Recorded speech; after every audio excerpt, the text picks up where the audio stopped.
俺も支えるからさ、兄弟として。 Aqui é o Matheus do Onigiri Pop e neste vídeo eu vou analisar o episódio 9 de Domestic Nakanojo, comparando o anime com o mangá. E, claro, dando a minha opinião também. O episódio 9 de Domestic Nakanojo adapta os capítulos 34, 35 e 36 do mangá, com o 34 pegando o comecinho do episódio 8 e o 36 terminando no que provavelmente vai ser aí o comecinho do episódio 10. Ou seja, o episódio 9 está adaptando cerca de uns 2,7 capítulos do mangá. No começo do episódio a gente vê o Natsuo extremamente surpreso porque a Sensei ainda vai se mudar, já que na cabeça dele tudo tinha sido resolvido no final do episódio passado. A Sensei precisa explicar pra ele que seria muito estranho ela voltar atrás do anúncio que foi feito pra família toda e que ela realmente sempre quis ter a experiência de morar sozinha. Além de que seria bem mais fácil dos dois se encontrarem com ela tendo a própria casa, né? Mas aparentemente ele não pensou nisso não. A cena foi bem simples, mas muito importante, porque nela a gente vê a diferença de visão de um adolescente e de um adulto. E não sei se você percebeu, mas o episódio todo foi sobre isso. Inclusive, a cena seguinte meio que segue com a mesma temática, quando a Arui tá conversando com a irmã dela sobre a decisão da irmã. Ok, a mãe das duas não sabia da treta, mas mesmo assim o conselho que ela deu foi completamente válido. Depois disso, a Arui sai de casa, né, pra desopilar um pouco e acaba dando de cara com o Kiria Sensei, que tava junto com o Shu. Vale ressaltar que antes disso ela acaba vendo um livro que fala de uma treta entre duas irmãs. Não que o anime precisasse esfregar isso na cara da gente a essa altura do campeonato, né, mas deu pra entender a mensagem. Ok, mas voltando aqui pro encontro da Arui com o Shu e o Kiria Sensei. Enquanto no anime ela faz essa cara de raiva fofinha, no mangá eles deram uma incrementada nisso, como se ela fosse uma gatinha assustada, e ficou bem interessante. E essa não é a primeira vez que o anime deixa de adaptar um pouco da arte do mangá, né? Tem um episódio aí, aliás, um capítulo do mangá que o Natsuo tá derretendo na porta da casa dele, e a gente também não viu isso. Mas, em compensação, durante o episódio 8, eles deixam aquela cara bizarra que a Sensei faz quando ela quebra o celular. Na minha opinião, eles fizeram isso meio que pra dar um pouquinho mais de seriedade aí pra obra, né? Tirando um pouco as caras e bocas que a gente vê de vez em quando no mangá. Beleza, aí o Shu diz pra Arui que quer se desculpar novamente e chama todo mundo pra tomar um café no Lamante. É nessa hora que a Arui descobre que o Shu se divorciou, e quem tá assistindo o anime também fica sabendo só nesse momento.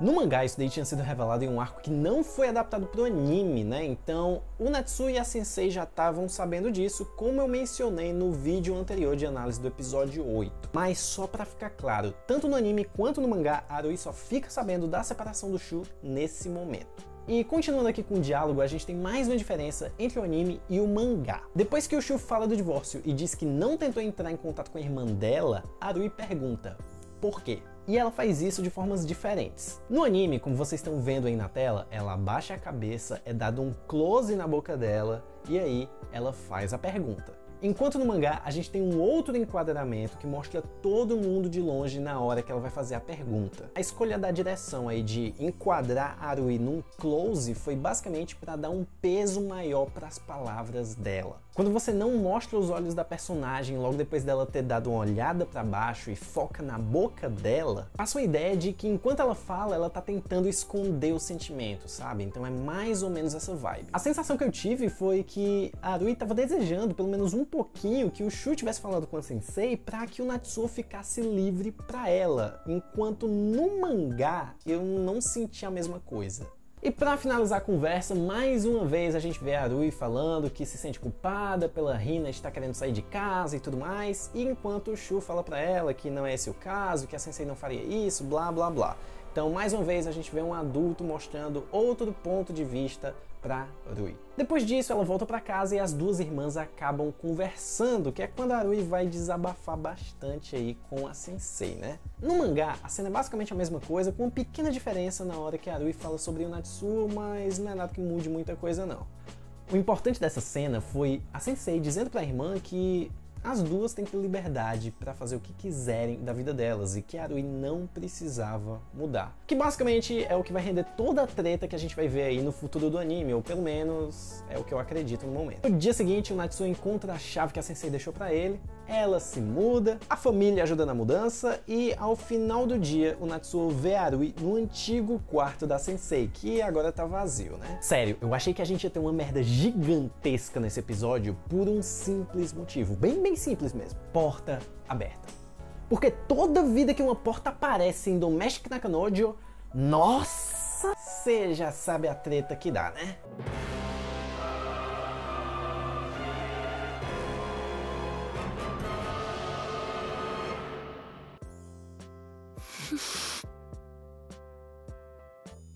Dessa vez a merda não foi nada grave, foi só a Arui, que já estava um pouco abalada, né, por assim dizer, tentando pegar um apoio do Natsuo, que é o cara por quem ela tá apaixonada agora, e aí ele chega, tira ela dos braços e solta a seguinte frase: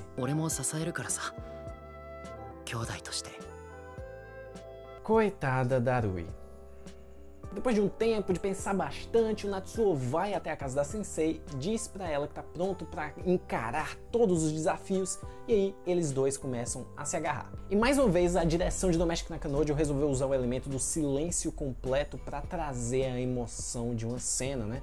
Fazia muito tempo que o Natsuo queria aquilo, que teoricamente a Sensei também queria aquilo, então os dois conseguiram e aquele momento meio que ficou eternizado com aquele silêncio. Até que a Sensei resolve parar tudo antes que eles tirem a roupa. O Natsuo fica meio assim, né, porque os finalmente não aconteceram, e aí no dia seguinte ele tem a brilhante ideia, puta que pariu, que ideia bosta, cara, de ir falar com a Sensei sobre isso no colégio. Novamente aqui a gente tem uma diferença do anime pro mangá, né? No anime ele fala: mesmo que eu esteja decidido, talvez você não esteja. Enquanto no mangá a pegada é mais: você consegue se controlar, mas eu não consigo fazer o mesmo. Tanto no anime quanto no mangá, esse questionamento dele veio por motivos de insegurança. Mas eu acredito que no anime mudaram a fala dele para esse lance de duvidar do comprometimento da Sensei, pra gente sentir um pouquinho esse comprometimento, né? Já que no mangá isso daí já não é muito bem passado e no anime menos ainda,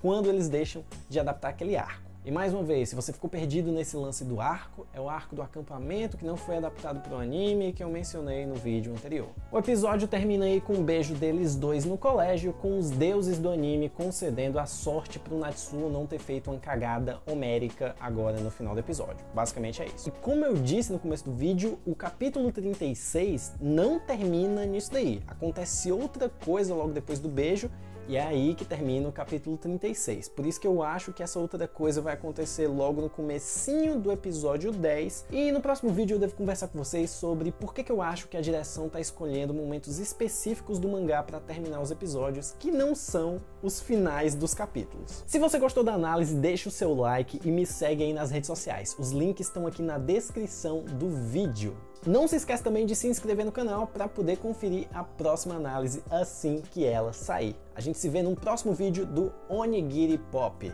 Falou! 君、この子に何かしたのか?